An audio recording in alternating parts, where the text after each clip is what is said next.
Hi, everybody, and welcome to the Inclusive Show, the place to get practical insights to make inclusion happen in the business world.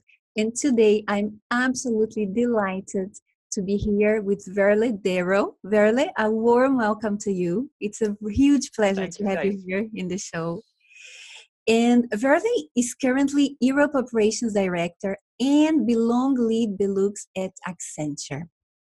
Veerle, can you tell us more about your journey, to become who you are today? So first of all, thank you, Thais, for having me on the show. It's really my pleasure and my honor to be here. And thank you for the warm welcome as well. So I think indeed, as you said, I have two roles, which is my day-to-day job is I'm responsible for all of our operations activities for certain clients in Europe. So that already is a very diverse group of people that I have working with me. And then my other role, which I'm very passionate about, is I'm responsible for all of our people activities in Belgium and Luxembourg for Accenture, which is related to fit at work, inclusion and diversity, corporate citizenship. So it's something that I'm extremely passionate about. And the reason why I'm so passionate about inclusiveness and diversity is that I joined Accenture 13 years ago as a psychologist. So I was a bit of an outsider. And it took me a while to embrace the fact that I was different and use it as a strength instead of a difference. So I learned a bit myself the hard way that being unique is something that you have to embrace yourself first before others can embrace that difference and that uniqueness. So that is why I'm so passionate about it. And it's a topic very close to my heart. Oh, that's interesting. Like being a psychologist make you feel maybe at the beginning you didn't belong as much as Correct. you like to. Correct. And it took me a while. I think it took me almost 2 years to understand that being different is actually sometimes a good thing. And you can differentiate yourself, you can build on your own strengths. But what I did learn is that you have embraced it first yourself, because otherwise it's difficult for others to do the same. And that I think is part of the journey I went on in Accenture, understanding what my strength is, understanding that it's different and it's unique, but that's good as well. And that has actually been always the red tape throughout my career at Accenture. I joined as a recruitment lead for Belgium and Luxembourg. I then went into regional and global roles in the recruitment space. And from that, I moved into operations, where I now support clients with their business process outsourcing in HR, but also in other areas of the business. And that uniqueness, that being slightly different, is always something that was with me throughout my career.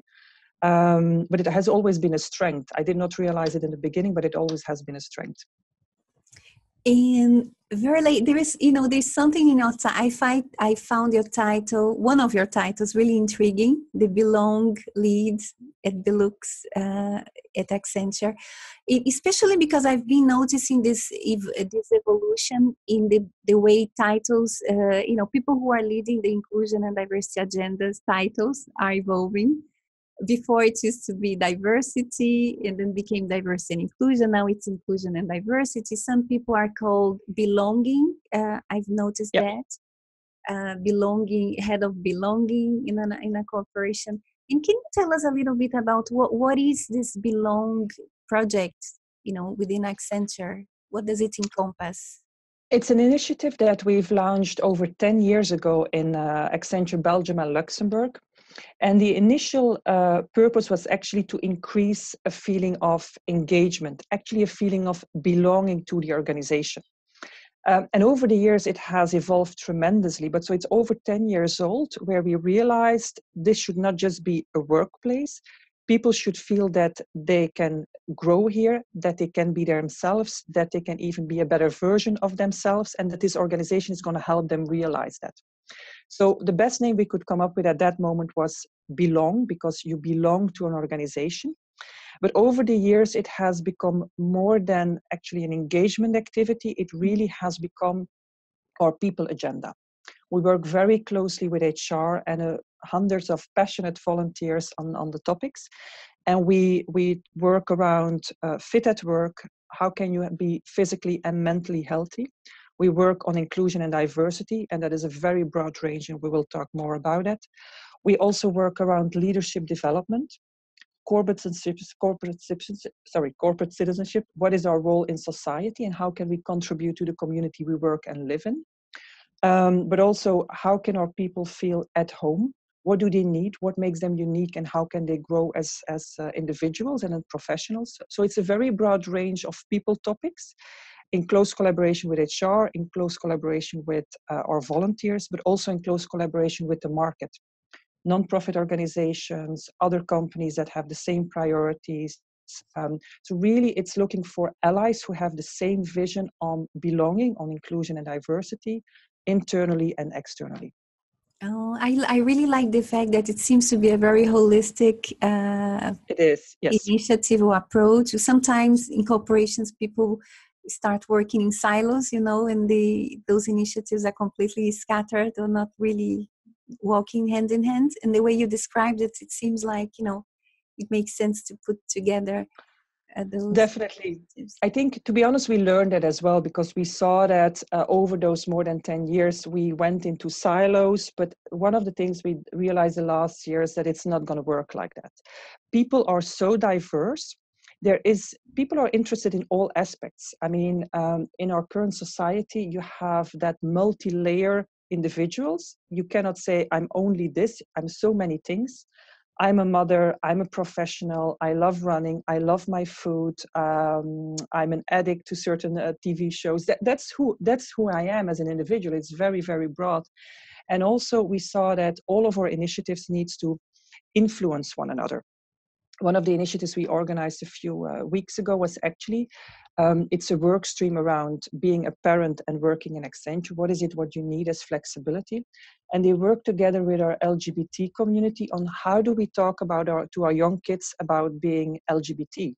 How do you bring that discussion up to your young kids? And so it were two parallel streams that we're discussing together. How can we organize something jointly?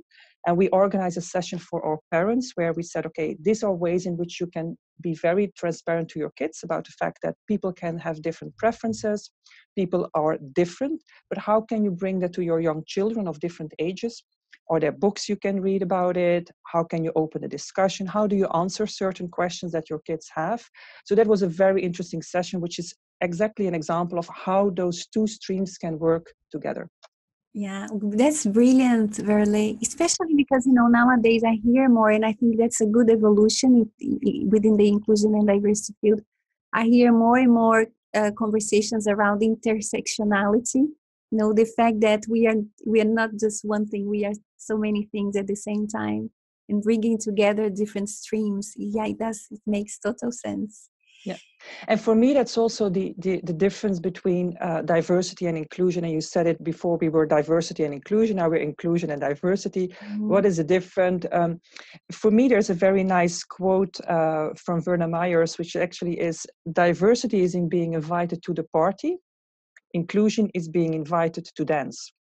And that really is it. I mean, diversity, I think we all understand that it's important from different perspectives, but understanding it's important is one thing, bringing diverse people to the table is one thing, but then actually truly listen to what do they have to say and embrace what they have to say, that for me is inclusiveness. In Veerle, well, you are obviously really passionate about this topic. You told me that's one of your favorite topics, inclusion and diversity, but it doesn't come that naturally to everybody, isn't it? I'd like to ask you, what's your killer argument to convince people of the value of inclusion and diversity, for those who are not as naturally inclined, towards this topic? I have many discussions on the topic, and to be honest, the killer argument always depends on the people in front of you.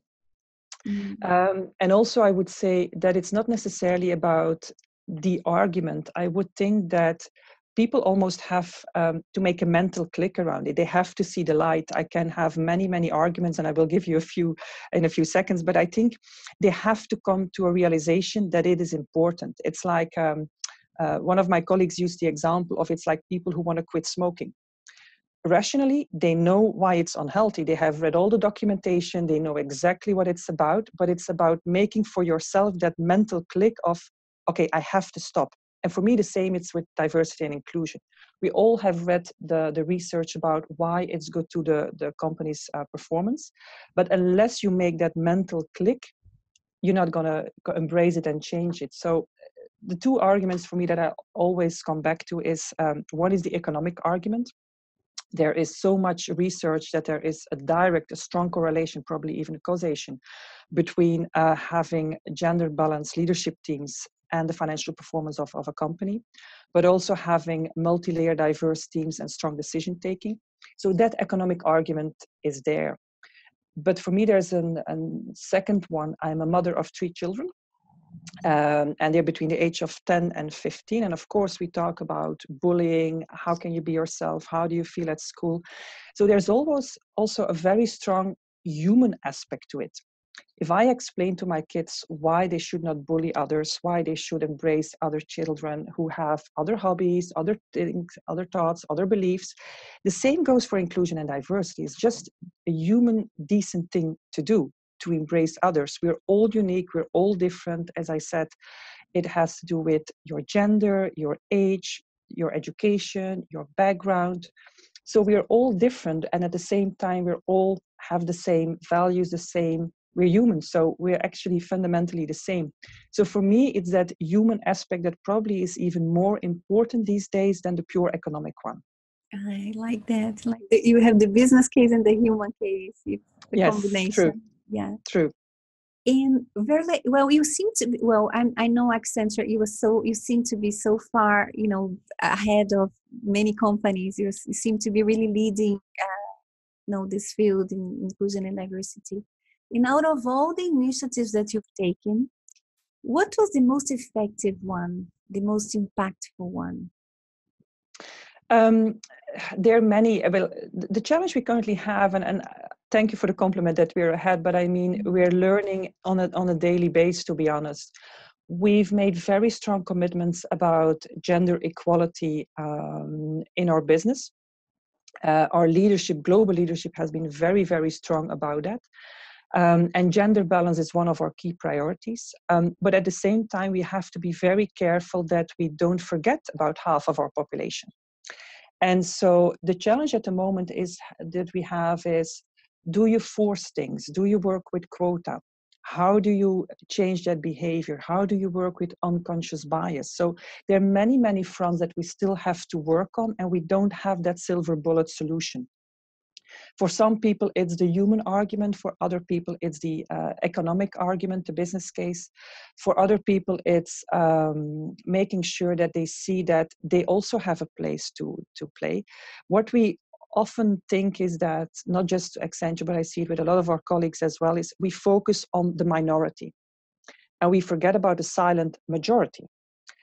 But we almost accuse them, we blame them for not embracing the minority, but it goes both ways. So what we still have to learn, I think, is have that completely holistic view, not push for those minorities to be embraced, but to push on that uniqueness of every single individual to be embraced. So we talk these days in Belgium about belong, be you. Instead of just the name belong, we add be you to it.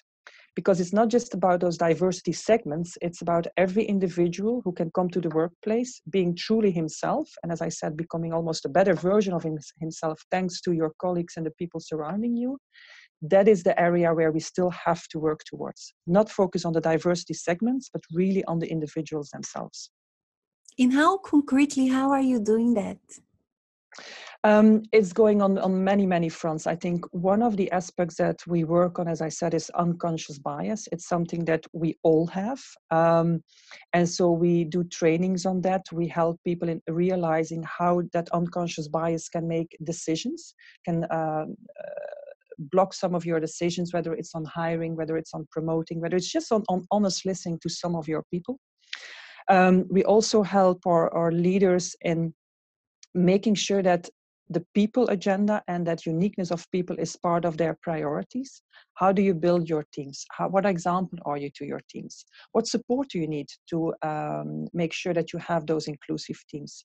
For some people, it comes natural, for others, it doesn't. So it's a combination of having really a joint session where we exchange some of our doubts, of our beliefs, of our challenges, but also having then some formal training around it. And so for me, it's a combination of awareness, training, but also just being very honest and realistic about what's going on, what is blocking us, why are we not making certain decisions, and not going into the blaming mode, but into the understanding mode.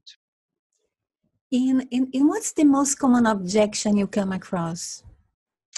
Very often it is, I don't have time, or even I don't have the budget. And what we try to explain to those people then is that it actually has nothing to do with time or budget, because it's not a project. It's a change in attitude. And a change in attitude doesn't require necessarily a budget or time. It's just looking differently and on how you build your organization. And of course, you need budget and time for certain training, certain events. We still believe strongly in events like International Women's Day, the Pride Parade, because that is creating a certain momentum, and you can anchor some of your initiatives and your activities around that. So we still believe that it's very important, but the big change will come from me through the attitude and not positioning it as a project or even as a program. It's much more than that. It's a journey, and it's really a change in your culture as an organization. And for some people, Veerle, in inclusion and diversity initiatives, they go against the meritocracy principle. That's something that I hear often. What do you have to say to people who think about inclusion and diversity initiatives as going against meritocracy? Well, I think one of the examples where most of the companies struggle, for me, diversity is much more than gender balance. It goes, it's generations, it's cross-cultural, it's LGBT, it's females, it's also people with kids, without kids. So diversity is so much more than just those segments. But if you talk about meritocracy, it often comes down to male-female. And again, as Accenture, we have very strong principles around and targets around what we want to accomplish. Personally, I have 3 kids, 2 girls, 1 boy. What drives me is I want to have, for my 2 girls, the same opportunities, the same dreams, the same possibilities as for my boy. They're 3 brilliant kids. I'm extremely proud of all 3, but I do want them to have exactly the same opportunities. And that for me is the principle. We have a lot of discussions about quota. And I hear always 2 voices. One is saying, there have been quota for men for so long through history. Why cannot we just impose quota now for females for just a few years and get that balance right? On the other hand, we have even a lot of females saying, I don't want to get promoted because of quota. I want to make it on my own. And there are pros and cons on both views. I don't even feel strong on one or the other. The only thing that I do feel as a woman is if you have an opportunity, if an opportunity knocks on your door, please consider it. And if you say no, realize why you say no and what you might let go. Very often the opportunities that have been knocking on my door, I have been terrified about them. I had no clue how I could succeed. I very often doubt if I'm capable, if I'm ready. It's out of my comfort zone. Why do they ask me? But if the opportunity is there, why would you not take it? We're so afraid of failing. And that is, for me, one of the main things that we have to learn, females, but also across diversity, is it's okay to fail. If people knock on your door, it's because they believe in you, that you have the basic skills to grow in that role. Will it be perfect from day one? No. But we also have to embrace and learn that failing is getting us to the next point. And it's not something that we should be afraid of. We should learn from it, stand up and show resilience and go on. So my only question for females who say, I don't want to be preferred over my male colleagues is, do not reject the opportunity immediately. Think about it and realize why you say no to something. Is it because you're afraid? And then, to be honest, fear is never a good guidance. Is it because you're insecure? Then talk to people who know you very good and know what your skill set is and what your strengths are. Or is it because you don't want to be put on the spot? So think about why you say no to something. And if it's out of fear, if it's out of pride, just talk to some people who can advise you well. And Veerle, have you, within Accenture, have you really identified that as a major factor holding women back? This lack of confidence to accept, roles that lead you to an out of your comfort zone. The reason why I'm asking you this question about confidence is because I've read studies that do say that in general, women tend to be less confident than men. But there is some pieces of research that say that this is a myth, that actually the levels of confidence are similar. But what is not a myth is the fact that women, they do come across more obstacles than men when it comes to, climbing the ladder, the corporate ladder in the business world. So have you really identified that as a major thing holding women back at Accenture? I don't necessarily have data on it, but what I do see is when I speak to women, whether it's informal or formal, that is an element of their decision taking. How comfortable am I that I will be successful? How comfortable am I that I can combine it with some of my other priorities? So it's definitely something that is driving that decision. I don't say that it's not happening with my male colleagues, probably as well. But I assume that what I see and what I hear and what people tell me is that they are more risk-taking, as, okay, I'm going to give it a try, I'm going to see if it works, whereas females, we probably jungle so many things at the same time, and we try to prioritize everything equally. And of course, then you make different decisions. I also see it for myself every time I'm in a new role, and I'm currently in a new role as well. You constantly wonder, am I doing the good thing? Is this okay? Am I good enough? And it probably has more to do with my personality than anything else. But I do see it with a lot of my female colleagues. Okay, what people call the imposter syndrome. Correct. Yes. And again, I have male friends who exactly have the same. Mm-hmm. But I think it's something that we are very often, it's blocking us in making decisions, going outside of our comfort zone. And that's, to come back on my previous point, fear is never a good guidance. Pride is never a good guidance. So we all know that, rationally we know that. We also give it as advice to our counselees, but when it comes to yourself, you do want to protect yourself. So my advice would be talk to a few people before making a decision, because they can give you that different perspective as well. In Veerle, what do you think is the best way to respond to non-inclusive behaviors? And the comment I wanted to make as well is that I think that is, with last year's Me Too movement, and I think we all became more aware of, the risk of harassment in the workplace. For some people, it was like a basics, like we had gone beyond that. And then we realized that actually there's so much still to be done on that front, on that really basic front. So I think let's be very clear, when it's inappropriate behavior, harassment, you have to go to the authorities, and authority can be internal or it can be external. For example, at Accenture, we have zero tolerance against harassment, zero. We have a very clear ethics process around that, so you immediately can report a behavior that is not appropriate. But for me, it goes one step further. It's inappropriate behavior, but it's also behavior that goes against our values as Accenture, but also the values for you as an individual. If you feel disrespected, you have to report it. And if you don't feel comfortable, you have to look for somebody who can support you, whether it's a supervisor, whether it's a peer who can help you in that. So it's when you feel that you're being touched on your personal values, you have to report that. Of course, as a consequence of the Me Too, I mean, we all have been in situations where then there are jokes or there are comments around it. My reaction depends a bit on who's in front of me and the audience around it. Sometimes I joke it away, but joke it away as really saying this is not appropriate in a funny way and giving a bit of an informal flavor to it. Sometimes I'm very harsh in my comments and I make very clear statements in front of an audience.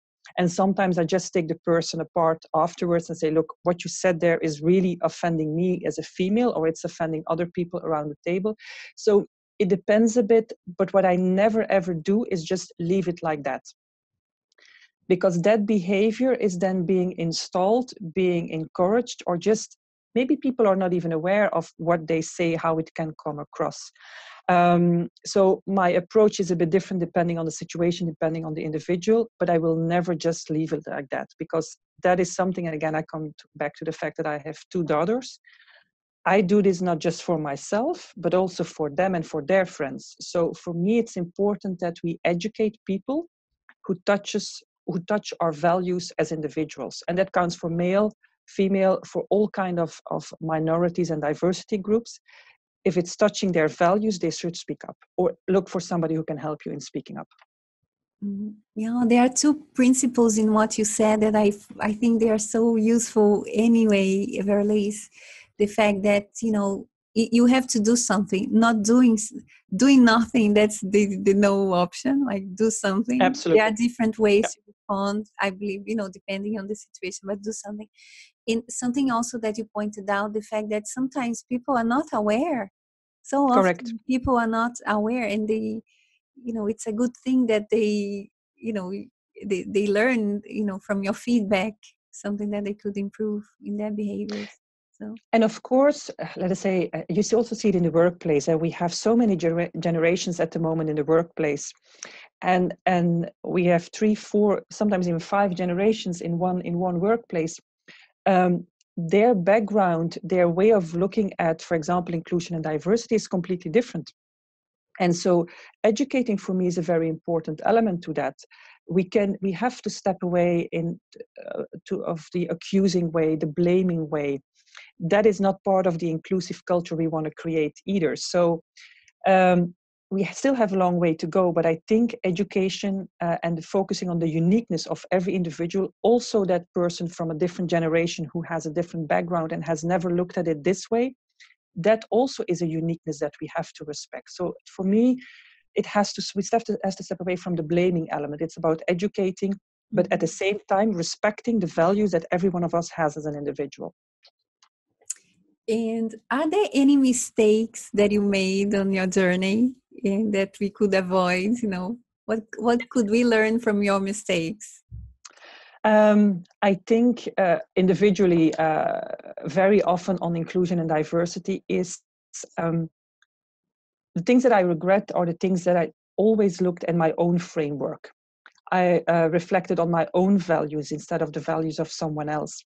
And it's human. It's that it's a combination of that unconscious bias where you take your own framework as reference and just being too quick assuming. A friend of mine, for example, was giving an example of we were thanking at Accenture people for organizing an event, and we gave everyone a bottle of champagne. But one of the girls was actually, because of her belief, not drinking.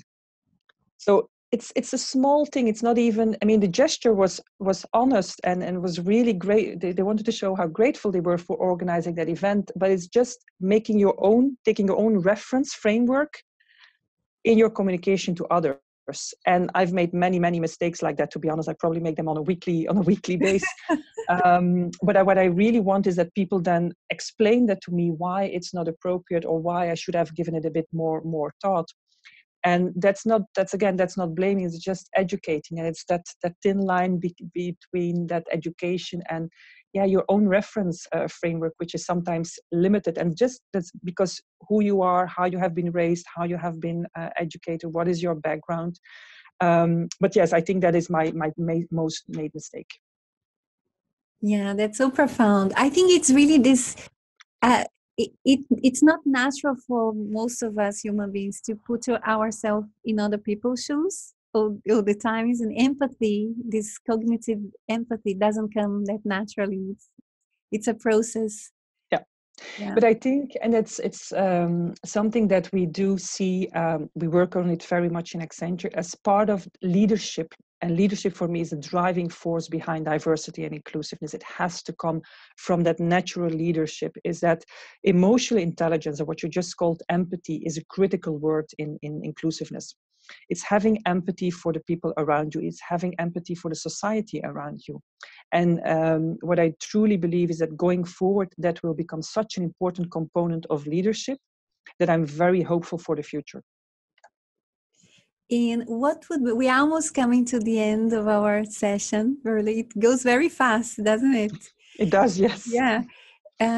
What would be your key advice for anyone, starting their journey as an inclusion and diversity lead or champion? I think my main advice would be what you just said. It is a journey. It's not a project. It's not even a program. It is a journey. You're going to go 2 steps forward, 1 step back. You're going to come across people who believe, who don't believe. You're going to learn a lot about your organization, good things, bad things. And you're also going to learn a lot about yourself. So you have to be ready for that. My main advice would be put long-term goals so that you allow yourself to do that 1 step back if needed. So put long-term goals, but concrete actions to get there. Accept resilience. You're gonna face that anyway.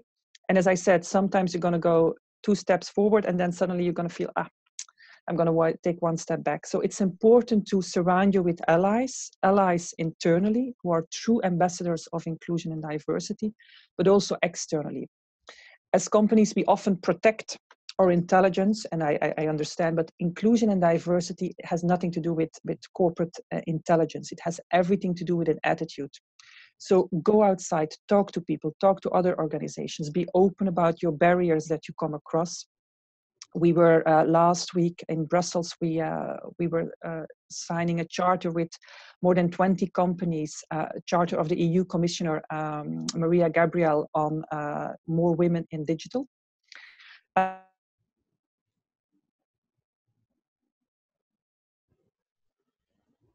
What they're encountering as organizations, and look for those allies internally and externally as well.